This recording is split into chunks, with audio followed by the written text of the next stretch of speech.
સુરતના યોગી ચોક અને સાવલિયા સર્કલના વિસ્તારોમાં પીવાના પાણીની પાઇપલાઇનમાં ગટરનું પાણી ભળી રહ્યું હોવાની વ્યાપક ફરિયાદો ઉઠી હતી, ત્યારે કોંગ્રેસ દ્વારા સ્થળ મુલાકાત લેવામાં આવી છે।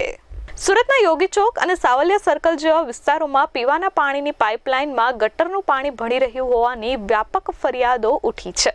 સ્થાનિક રહીશો અને ખાસ કરીને ગૃહિણીઓએ આક્રોશ સાથે જણાવ્યું હતું કે છેલ્લા 2 અઠવાડિયાથી પાણીનો રંગ એકદમ કાળો અને ડહોળો જોવા મળી રહ્યો છે। પાણીમાંથી અસહ્ય દુર્ગંધ આવી રહી છે, જેનો ઉપયોગ રસોઈમાં તો ઠીક, નાહવા ધોવામાં કરવો પણ મુશ્કેલ બન્યો છે।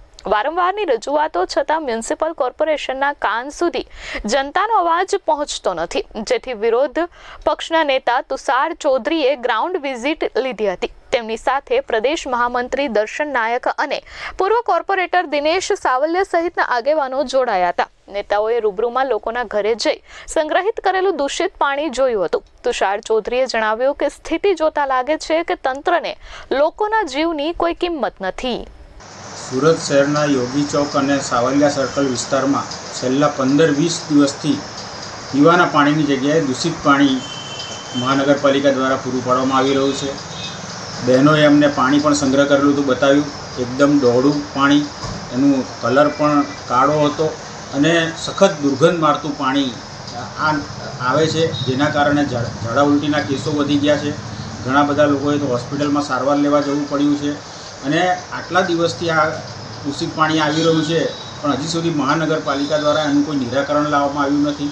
અને સાથે સાથે આ તો મત વિસ્તાર પણ આરોગ્ય મંત્રીશ્રીનો મત વિસ્તાર કહેવાય અને આરોગ્ય મંત્રીશ્રીના મત વિસ્તારમાં જો આ પરિસ્થિતિ સ્થાનિક રહેવાસીની હોય તો સમગ્ર મહાનગરપાલિકામાં શું પરિસ્થિતિ હશે।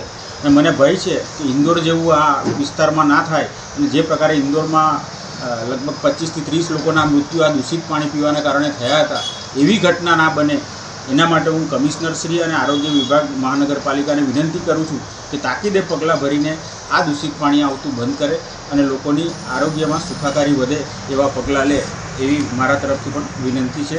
અને આવનારા દિવસોમાં જ્યારે વિધાનસભા સત્ર પણ શરૂ થઈ રહ્યું હોય ત્યારે આ પ્રશ્ન અમે વિધાનસભામાં પણ લઈને જઈશું અને મહાનગરપાલિકા પાસે એનો જવાબ પણ અમે માગીશું। Bureau report S24 news Surat.